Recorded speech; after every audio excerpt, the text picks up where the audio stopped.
I'm going to just talk a little bit about what really underpins perhaps the capacity for some of this research to take place. And one of the key drivers for doctoral funding in the UK continues to be the UKRI, the UK Research and Innovation Group, which is the umbrella organisation for the 9 different research councils, including the AHRC, Science and Technology Facilities Council, Innovate UK, ESRC, and so on. And in 2011, design research was established as a priority area for research funding, and that led to a series of projects such as in 2012, the Creative Exchange, Connected Communities, Culture and Design, Design in Action, and the Design Council and AHRC Research Programme Scoping Study. And it was this last one that then meant that in September 2013, the Design Council and the AHRC worked in partnership to look even more closely at design research within UK universities and how the existing connections with business and policy making could be extended and formed into formal training opportunities. And it was a really important prioritisation of design research and led to them focusing on it alongside some other smaller disciplinary areas for research funding. And there was a competition for some Centres for Doctoral Training, CDTs, which resulted in 4 design CDTs being established as cross-university partnerships within the UK.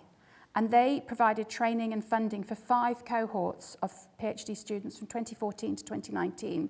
And in fact, the ones that started in 2019 are still largely studying. As a complement to these larger doctoral training partnerships such as LAP, Chase, Techne, and so on. Those are our local ones. This prioritisation allowed for the expanded notion of the PhD within design, working with partners and enabling overseas visits and placements with non-academic partners as well. And it's really exciting when you look back at across those 4 CDTs, the kinds of things that the students have been able to do with the funding. So they've worked overseas in the Smithsonian Museum, the Tokyo Design Lab. There's placements in the Cabinet Office, the charity sector, the banking and the insurance sectors, and many, many more. And the contingency, the openness and the paradoxical nature of this work that Jeremy was talking about and also Alex was talking about, we see that live and kicking, but it's underpinned with some actual financial sort of readies that people can actually go and spend. And as I say, the 4 CDTs are LDOC, the London Design Consortium, Northumbria Sunderland Consortium, Design Star, that Goldsmiths is part of, and 3D3 Research. That includes 13 universities from these partnerships, 10 formal industry partners, and a reach across a wide range of partners through training, placements, and project-specific networks. It's a huge network that has been built over a relatively short period of time. It was existing, but it's been deepened and built and extended. And all of the CDTs foreground and lead on developing future intellectual leadership in design through research across design for industry, interaction design, communication design, sustainable design, architecture, but also design history, curation, and the creative practices. It's a really broad and ambitious reach. These are an important suite of approaches to doctoral training, specifically for design research and design researchers. And this was also supported by Paul Rogers, the AHRC Priority Area Lead Fellow for Design, who worked with the schemes to build a vibrant community of next-generation designers. Now, many of these PhDs have been completed or just completed, and I would say that the capacity of designers through the pandemic was a complete testimony to the role of design research resilience, its agility and capacity for working with contingency, uncertainty, unknowingness, and for developing real-world action-based approaches to their methodologies, to their research questions, but also more broadly. Now, I could go on and I could give you I've got a whole list of the projects. We've got care politics in design towards an inventive feminist research practice. We've got hybrid narrative environments beyond disciplinary approach for mediating between art and science discourse. We've got sonic inclusion for those who cannot have responses to different kinds of sound. The housing database made visible. How do we make that database visible? A feral MBA taking place within these consortia. Fish skin lab developing fish skin as a material. The worth of critical design in mental health care. Designing an Unlikely Future, Asymmetry and Affirmative Speculation in the European Borderscape, and Drawing a Line, the Meaning-Making, Gifting and Solidarity and Restorative Justice Processes. You can see the reach, the breadth, the capacity of design research when it's underpinned by funding. Thank you. I mean, it's such an important point. What I'm hearing is that, you know, things have come a hugely long way, but we're maybe at another inflection point as some of this funding is coming to the end. So, you know, this raises that question about where we go from here, what the infrastructures that we need. So I think also I think we should answer some of those questions sort of within this broader question, which will be one that we can also bring our final panelist in, unless if you've got a burning comment to make right now. But I think that's raised, you know, a lot of things. We've heard about confidence, we've heard about accountability. So lots to pick up, I think. But I'm going to frame the question that we can bring all of these things. We've got so many things to think about: methodologies, evolution, confidence, you know, future, funding. But what infrastructures and narratives are required for doctoral researchers using practice in design to succeed? You've given, Catherine, you've given a lot of reasons why we've got to where we have, and so has Jeremy, and so has Alex. So what I'd like to do is just bring in our external speaker from Australia, Noreen Vaughan, who's Professor of Design at RMIT, Royal Melbourne Institute of Technology in Melbourne, Australia, who has pre-recorded a piece for us and has answered this particular question from her perspective. And then I'd like to really open it up again to pick up on some of these points, really important points that have just come out. So could we have the video?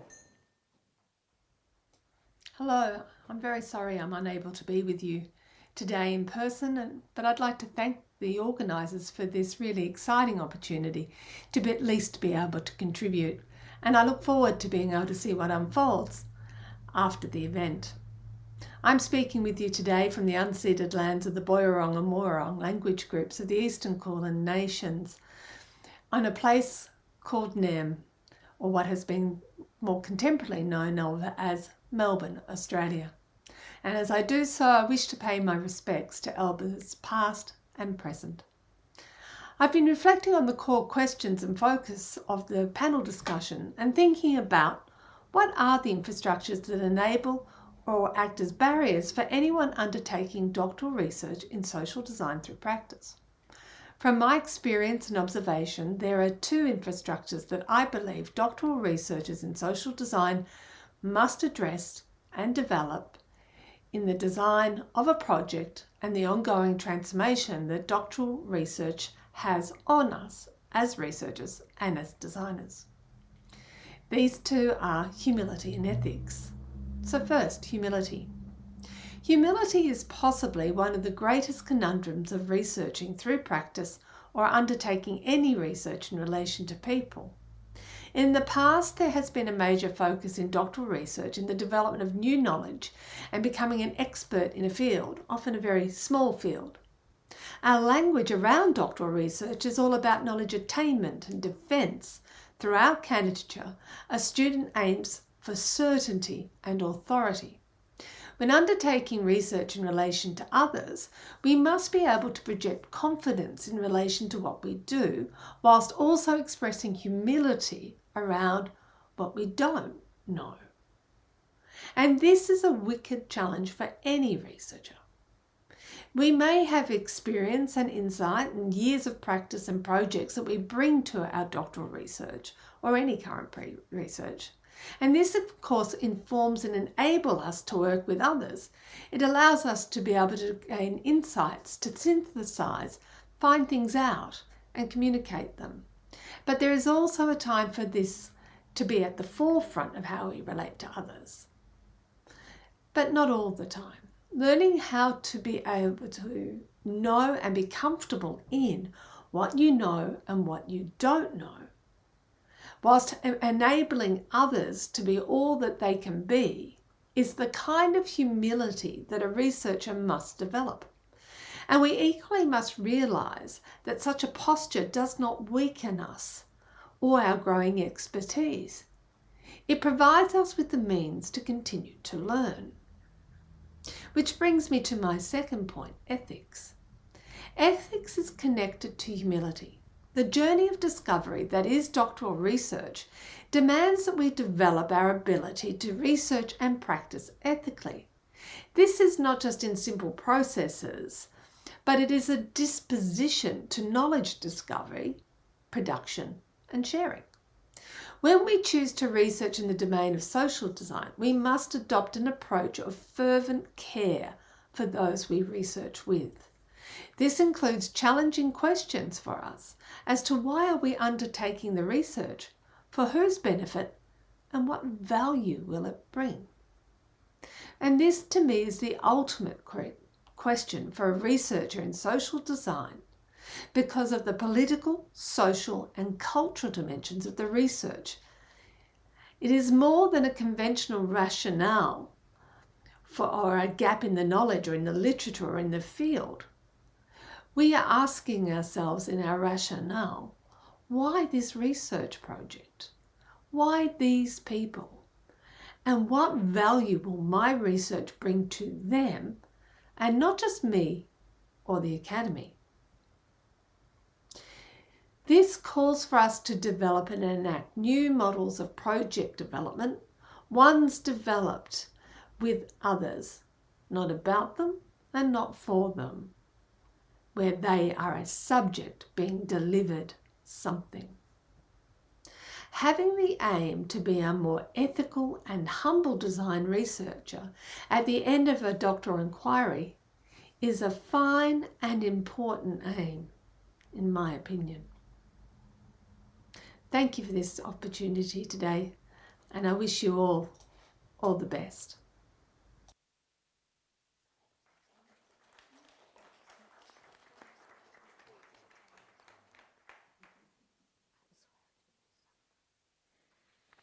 Well, thanks.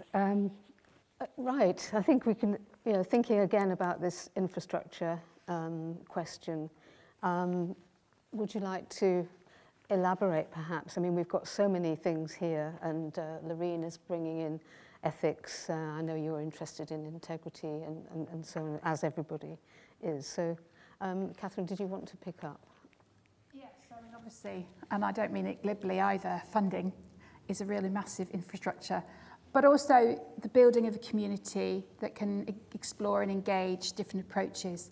It allows a space to be risky and dangerous, even within the context of the timely completion. And that supports the innovation and the risk-taking. But there's also this really important infrastructure to think about collectively, and not in a sort of fixed kind of way, but how is the narrative of the research told?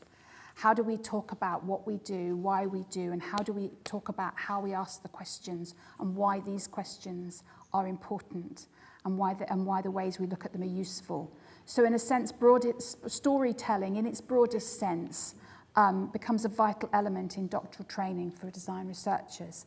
And I think these are really important infrastructures and narratives that allow that risk-taking to take place. Thank you. Alex, did you? Yeah, I just wanted to pick up on Lorraine's point about ethics. I mean, I think that was something I was going to mention briefly, but I think, and also I was going to pick it up in terms of methodological infrastructures. But I think design as a discipline, design research as a kind of area, has tended to lean on other disciplines for instance, ethical standards and also methodological approaches. And I think design needs to perhaps rethink its kind of ethical approach, particularly in light of kind of more than human ethics, I think, is not simply about human and animal participants, but also other types of non-human research subjects and participants, and also the types of ontological politics that designers are involved in, and the kind of speculative upshots their research, which are clearly and evidently interventionist from the beginning.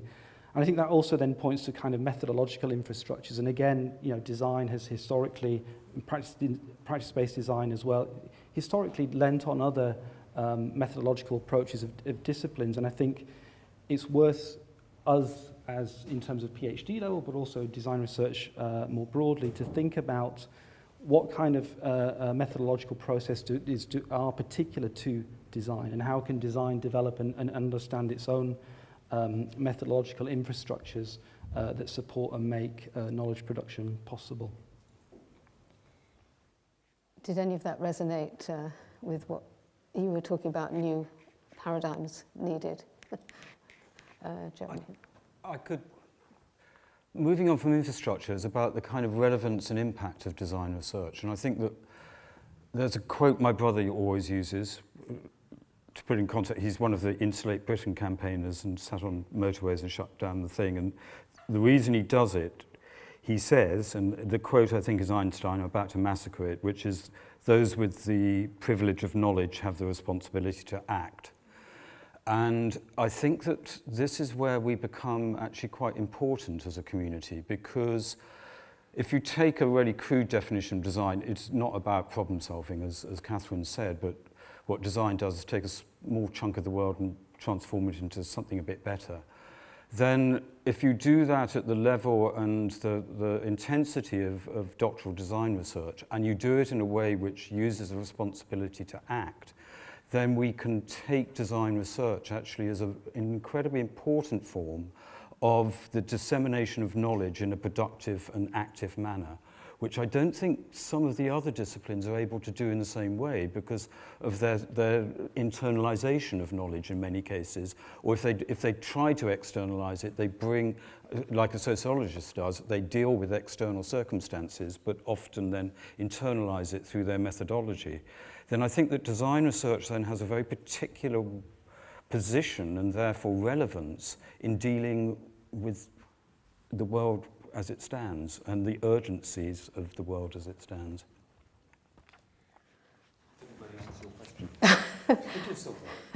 I think there's just opening up such a lot, and we've really got such limited time, but we can move on. Katie, did you have any particular response to that or to Lorraine's piece?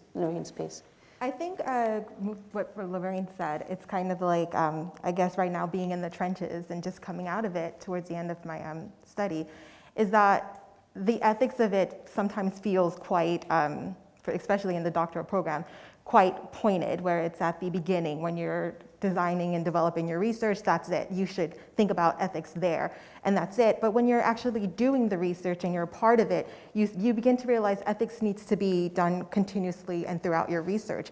I mean, I was at a thing with Joycelyn Bailey yesterday where we were talking about ethics in research, and we were discussing my own research where it was almost like I had to be present throughout, and I had to really be present and empathetic with my researchers and my participants, and realize that ethics isn't just what I wrote maybe 3 years ago. It's what I do and how I interact with them and what comes from that.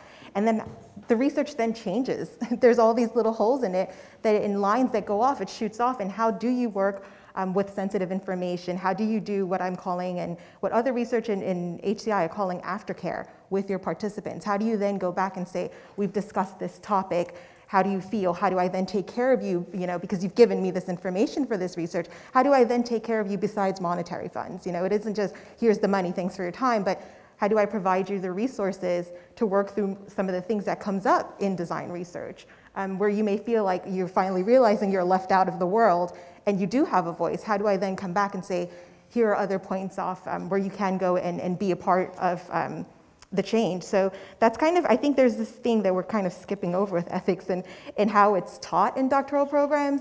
And we need to change that a lot, because even at the end, I feel like I still, I'm fumbling with it, and I'm sure there are spots, but I'd really like to understand how it can be better taught in the beginning. So that's an infrastructure issue. Thank you, Katie. And We'll just move on, following on from that really, which is about more practical sort of enablers and barriers to carrying out practice-based doctoral research in design and social design. I don't know if, Alex, you want to kick in on that? I was going to be precisely not concrete and practical with my answer, so apologies.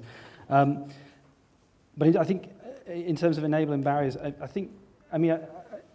could say something that very practical and concrete. I mean, funding's obviously one thing, but I think for me it's the kind of abstractions that operate in design research which are really the big enablers and barriers. So terminology such as the social, I think, is an enabler, and both an enabler and a barrier. The notion of practice as well, users, publics, knowledge, terminology like problems. I think these are both enable ways of thinking and also create barriers to ways of thinking. And I like the term abstractions because these are not natural entities or phenomena. These are constructions that we use to describe certain states of the world or modes of existence of the world.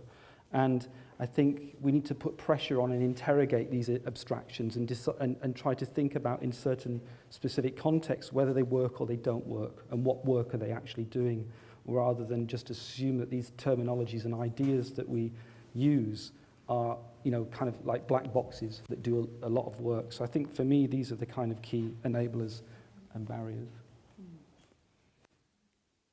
Okay, Catherine. Oh, thank you, Alex. I guess I'm a bit more practical, and that's okay. There's room for all of us. So I was thinking, in terms of enablers, the community of practitioners, policymakers, researchers, and academics, when they come together to share in the development and expansion of design research, that's a huge enabler. So days like today, these are huge enablers because they allow us to have a conversation with, if you like, our tribe, if you want to call it, think about it in that way. You don't have to explain yourself. You don't have to sort of make apologies for yourself in this kind of a space. And I think these are really, really important, and takes me back to the conversation about the CDTs and the importance of them, but also the reach of design research and its capacity to speak with other disciplines through the ways in which design researchers and designers are trained. There's a particular kind of way of talking that is necessarily communicative, and that allows us to work as designers to explore the modes that identify the questions, and really pin down into what those questions might be from the bigger concerns. In terms of barriers, I have put funding, again, sorry, but also the sometimes tendency towards the inward or individuated approach that can dominate the doctoral research landscape and narrative. I think it's really, really important as designers that actually we aren't like that. That's not how we work naturally, so don't buy into that. Design research is necessarily community-oriented. It's often people-centred or other-centred, but it's often not centred on ourselves. It's the we, not the I. And I think we need to remind ourselves of that. That's deeply embedded in design research and design practices. Does that resonate with you, Jeremy? Although I'd said that this thing of design research is not design research, therefore you have to look at other disciplines, one real barrier is, and we're only just beginning to get over it through days like this and some of the work that Paul Rogers did, is the conservatism and orthodoxies of other disciplines' methodologies and the way that one has to subscribe to those. And all of us who've done research grant applications in order to get money for what verges on design research are having to shift our language into other realms which I don't particularly think we should. And I remember Tatiana Schneider and I, we did a project about housing, which was a sort of a design-based thing, and we went to the biggest housing conference, and we just knew we were marginalised because we were in the tiny room at the end of a corridor, and all the big boys were in the central room. And it was a kind of spatial marginalisation, which is also a methodological one. And we need to have the confidence to try to resist, and it is beginning to happen, and I think that people in this room are making it happen, but we need to have the confidence to say you don't need to sing to other people's tune, but at the same time you don't just have to kind of sing your own tune in a room by yourself. You have to take it seriously, and that for me is a barrier we need to overcome, and I think it's happening. I mean, the enablers are events like this, communities like this, the inspiration of work which Catherine's talked about, of coming out of those programs, and just seeing that kind of wondrous work coming out with confidence, and those for me are the enablers. So the building of confidence is, it's been the narrative for a long time, but perhaps we're getting close to becoming confident. Let's be there. I mean, why can't we be there? Yes. Let's be there. Make it till you make it. Kadian, do you have any thoughts on the... I mean, you guys all touched upon the topic of funding, which I wrote. I kind of bolded funding and of course, time constraint in doing a practice research. So I put in my notes, you guys should provide us with more funding and time. So that's kind of some of the barriers. And the enablers are definitely having the right environment to study practice research and to allow it to thrive. And I mean, from the bottom up, I think I go back to having reference points and assessments and guides. I mean, you can read the theses coming out of practice research, and as a researcher still be lost because nothing is stagnant. You don't know, is this what you're doing? Should you go down this route? What are you doing? So I think even in having small doctoral groups where you're sharing your work without, assessment criteria, they kind of just fall back on like philosophically discussion methods and stuff. And as a design researcher, sometimes, I don't want to say it doesn't matter, but you're kind of behind that, you're past that. You want to talk about the actual practice and how to go about it. And we don't have the way to do that. And I find in the programs and cohorts I'm in, we often leave saying, well, did we get what we want in this discussion? And it's a bit difficult to do that with your cohorts and your colleagues without some sort of framework. So just the community alone as an informal community isn't quite sufficient, is what you're saying. So there's a need there, yeah. And I mean, thinking back to the CDTs, obviously they've come to an end, the specialist ones have come to an end. So where does that leave it? Does that mean that energy dissipates? What can we do about that? Can we retain that focus somehow, even within these bigger consortia? Or not? What it would enable that? I don't know if I think I'll leave that one hanging in the air for the whole. It should be said that the CGTs haven't quite finished. Not quite, no. But they're not. But they have. We're on Teach Out. We're on Teach Out, yes. So they have got a couple more years to run. So there's still more outcomes, is what I'm saying, and still more events. And I think that we were talking about particularly the last 10 years, there's quite a lot of, and also noticeable in the ref, that, people who have been studying these earlier PhDs in design and for social design, those are actually come through to fruition and are producing a new and different profile of practice research. And so these 5-year cohorts that are now still going through will actually impact, I think, a huge amount of work. So just to think, in case anybody has a point to make on a question more about the sort of publics and how we reimagine the publics for doctoral research through practice. And I think, Alex, I'm going to come to you a little bit on that. I know we've talked a lot about funding, but... Yeah, I mean, I'm clearly going to come from a sort of perspective from science and technology studies, in particular public understanding of science and technology and public engagement with science and technology, which has a huge influence over UK policy over the past 20 years. But I think that starts to help us to reimagine publics and the way in which publics are produced through design research. So clearly then, publics are not, again, singular or extant, but they are brought into being by design research. And that they're also, involve a kind of displacement of expertise. This was one of the key insights that Brian Wynne had with his research on Cumbrian sheep farmers and nuclear fallout, was that they held enormous a lot of expertise, where at the time the UK government was sending nuclear scientists up. And it turned out that the Cumbrian sheep farmers knew more about the microclimates and nuclear fallout than the nuclear scientists did. But I think there's two important points there. One is this displacement of expertise. So those who we study with, let's say in research with and produce knowledge with, have their own expertise, and how do we raise the importance of that? But I think a second point is also, and I think Latour's table of politics, his sort of 5 stages of politics, is very, very instructive, not simply for understanding politics, but also for understanding publics.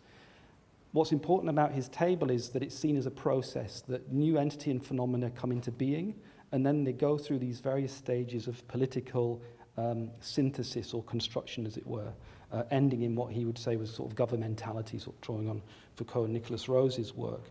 But we can also see that table as the sort of fate of publics, that publics also emerge around new phenomena, new entities, new issues, and then go through various stages of being linked to politics. So we can therefore think of publics not just as produced through research, but publics as processes that are produced through research, and they're kind of ongoing processes. So the policy, so there can be, we can amplify the impact in terms of policy through design research and social design research. Let's say the next stage is through collaboration, to not work just with ourselves but with other disciplines, so that the other disciplines understand that they actually need design thinking right from the start, rather than as a sort of little kind of toffee at the end of a project to make it look nice. And I think that we're beginning to, I mean, some of Lucy's work with lawyers or business schools and others in the room, where Alison's with healthcare, is to try to get the kind of the legitimacy and credibility of design research placed right at the beginning of collaborative research with other disciplines, I think is the only way you can really address that thing of new forms of publics, which Alex has introduced. Absolutely, I totally agree. I think it's about getting, rather than, I mean, when you look at some of the previous sort of design, how design's been brought in, often sometimes it's brought in quite late, and to sort of try and organise things or design the sort of publicity, and that kind of work. And I think when you see, I mean, I've had a student who's just graduated who was working, she's a fashion design background, and working with scientists to grow bacterial fabrics, and getting right in at the early stages with the scientists and asking questions with the scientists. And it allowed for a really particular kind of development, and it changed both, and it allowed, both ways of viewing, and it gave a new audience, a new public, if you like, for design research, fashion design research in this case, with scientists, which you might not necessarily, micro scientists, bacteriologists. I think that there's something really interesting what she was doing, but she was incredibly good at building the collaborations. I mean, she would talk to anyone, and she does talk to anyone, but she's really incredibly good at building those collaborations and getting people asking questions together. And designers do that. That is what design often is about. It's not about the solution, it's about the bringing together. And I think that's how we generate those publics, our new publics. And sharing it. Yeah. At this point, I think if it's okay with you, I'll see if we've got any questions in the room to start with. One over there, one there, and one there. And do we have any online questions? Yeah? Well, let's go for it. The first one was in the room over here. Thank you. You could say who you are. Hiya, my name is Olivia Hegarty. I teach pattern cutting at London College of Fashion here at UAL. And I'm really excited by what you're saying, Jeremy, about the skills and approaches and maybe minds that designers have to deal with the urgencies of the world as it stands. And what I don't think we've really heard much of today is neurodiversity. And lots of us in the design industry, we're not very good at reading and writing. Like our skills don't neatly match academic research. And in the interest of epistemic justice and decolonizing methods, my question is, do you need a PhD to do practice research? To everyone, to all the panelists. Well, speaking from a personal position, the answer is no. But no, I don't think you do. I think the PhD is a very particular form of the production of knowledge, which suits some people and doesn't others. I've got a terrible attention span. I could never have done a PhD. But other people, a PhD is a natural home because they actually enjoy the kind of pacing themselves over 3 years. Some of the, of course, some of the best practice research doesn't necessarily come out of PhDs. You do see elements of inspirational development of research within consultancies and within design agencies. So I'm not, of course, not discounting PhDs, but they are not, I don't think, the only way which one can do that, particularly not in this context, surrounded by PhD students. I would agree. I'm the head of research programs, so it's my job, and I get paid for running the doctoral program. But I don't think it's not necessary for everybody. It's one part of the landscape of design research. Design research can take many forms. I think it creates a fulcrum around which we can hover, and I think, but I don't think that neurodiversity necessarily needs to be the arbiter of whether you do a PhD or not. I think increasingly, I would say some of the best theses I've seen have been at the minimum word count, and I would want to see, how low can we go with the word count, and what other means can we explore? Because yes, the written word is a very particular game, an academic game. Let's face it, and you stray too far and it falls outside. You stray this way and you become sort of turgid and blah blah blah. And you can reference and all the rest of it, but it doesn't actually say anything. And there's much more scope for exploring what the PhD might look like and what its submission format might be like. But we need to build that community that can draw that in, because otherwise, and I think Jeremy said this at one of the LDoc welcome events, you've always got the monkeys on your shoulder, your examiners. So you've got to make sure we've got we've got the space for the examiners that can examine that kind of approach. Otherwise, people are just going to get slaughtered in the Viva, which is just not where you want them to be slaughtered, to be quite honest. So there's a whole ecology that we need to build, but we need to be alert to it. And you absolutely, Will Reynolds' work on sonic inclusion highlights that need for how do we build in neurodivergency, not just into the subject matter that we're researching, but into the production of knowledge. Does that answer your question? I think it's really important now, though, because if we believe that practice has forms of innovation and imagination and creativity, then the PhD also should, and yet we are still constrained by some of the expectations, and they're often those expectations out of our control, because it's a huge responsibility to supervise a PhD student, and then an examiner comes along and says, no, I think it's all rubbish. It's awful. So I think even supervisors tend to push things into a more kind of stable environment than possibly they should be. Yeah, this is part of the big agenda of what needs to be done. Can I just move to an online question? I don't know how many there are, but we've got another couple in the room it'd be good to get to as well. One question from Coca. How did the pandemic influence design research practice? Not targeted to anyone in particular, just a general question. And shall I give you another one? Or do you want to go on that one? Catherine has sort of answered that by saying that where at UAL, and I think many of the other creative arts institutions shone in the pandemic, is that we're used to being contingent.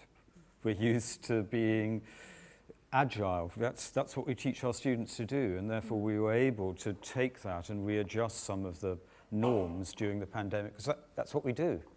And I think that, and I'm not, by the way, I'm not underestimating the strains and stresses I saw on, there was a real issue, obviously, with PhD students who are trying to do external work with external partners, collaborators, and were not able to do that. I'm sort of having PTSD right now. It was definitely, I would say, you find new ways of working with people. I feel like the pandemic sort of said, you're creative, so you can get through this. And it was sort of, I know she's talking about neurodivergence. I think that was, it was like almost like a superpower. It was like, I could find a way around this, you know? There's this internet, I can, you know, find called digital dialogue. Have these ways of saying to people, hey, pop in, I'm in Zoom all day, pop in at any time to like talk about my research, or to find different methods that are online and different ways to connect with your participants online. I feel like, when we'll see later on, of course, the pandemic kind of showcased that PhDs don't have to always be in person. You don't always have to do things in person. And there are different ways to work with your stakeholders. And I know of Claudette's research where she's working with visually impaired people, and she's moved her research online, and she's finding ways that visually impaired people do go online and can work online and do artistic research online. And I mean, that's kind of mind-blowing, because that wasn't the start of her research, but because of the pandemic, it forced her to look at it in a different way. So I feel like there's all of these things that we're going to see later on that the pandemic kind of, you know. Well, I think just very quickly, we mustn't underestimate the ones who really struggled and possibly might find it almost impossible to get back to their research.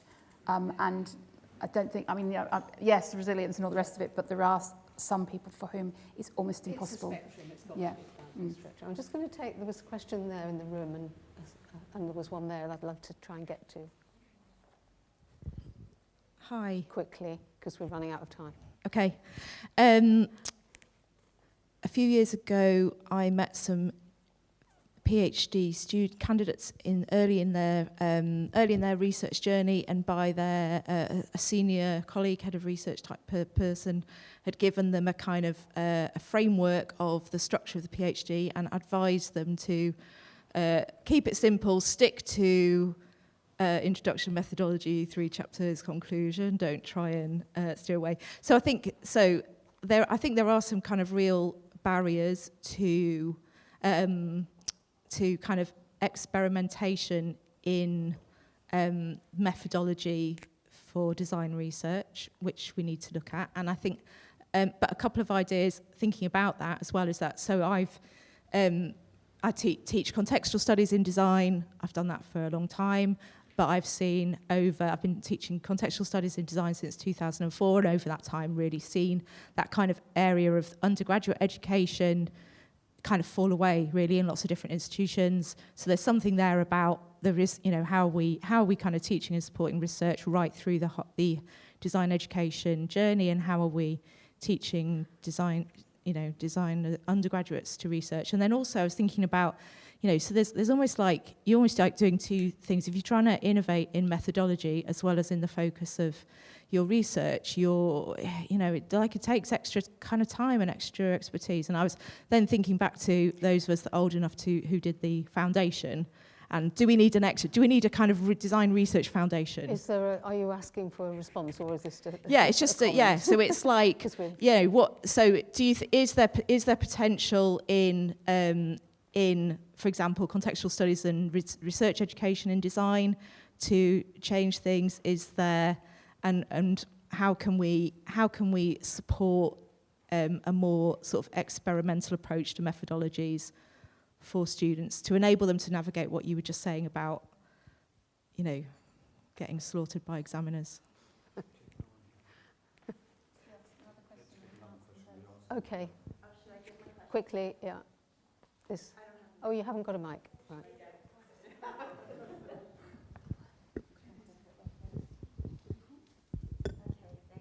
My question, is this working?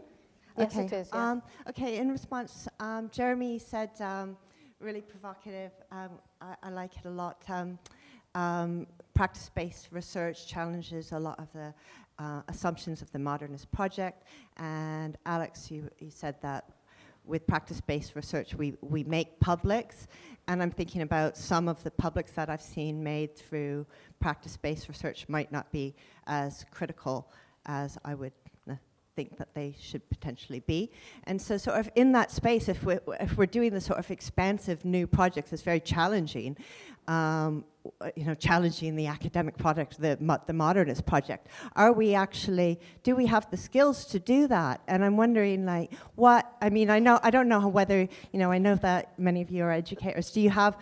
Do you think that, so how frank you'll want to be, what do we need in undergraduate education to provide that people the capacity to do this sort of project? The panel for the quickest response. Alex first.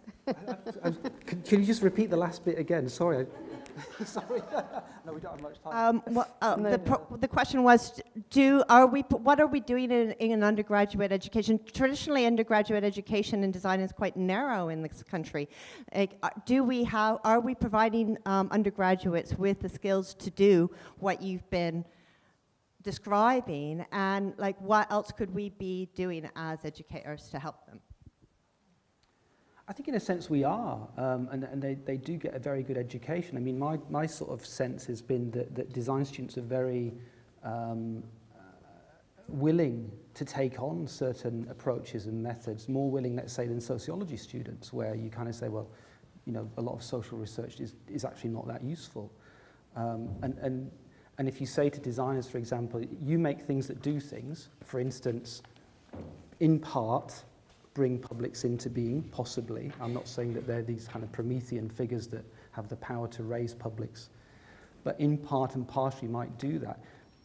They also take that on. So I think that's something actually that as design educators, we should really cherish and make more of, that design students, they don't need to see past a BA in sociology, for instance, where they kind of like mainly human worlds that the social is consisted of. But if you say to designers, the thing you're going to make is going to do something, which for social scientists has always been quite a difficult thing to grasp, and contradictory to much of it, to designers it's like, yeah, of course it does that. We know it does. We know things do things. We know the materials that we work with do things. So I think that's something we can make more of in a way and be more confident about. I agree. I'm slightly surprised by the question, because I tried to get back to, in terms of innovative methodologies at PhD, I would go to, maybe I'm in a really privileged position at CSM, because I just see what kind of some stuff coming out, but a lot of PhD practice, I think, could learn a lot from what's going on in the undergraduate school. So I would reverse the question and say, go and see what's happening in the innovative space or something, because there's just much more freedom of get on with experimentation and new forms of production, I think. We're back to the 3 myths. Yeah. I think because we are running late, I think I'm going to have to close that, unless, Cajun, did you have any comment on that? Well, we've covered so much ground, and it's like we've definitely, what have we learned? We've come an awful long way in the last decade and more with doctoral research in design, social design, and design for sustainability. And we've still got more to do, but we're increasing in confidence, and I think that we're going to absolutely smash it in the next round. And by the next ref, it'll be a transformed practice research landscape completely. Okay, I'd like to thank the panel.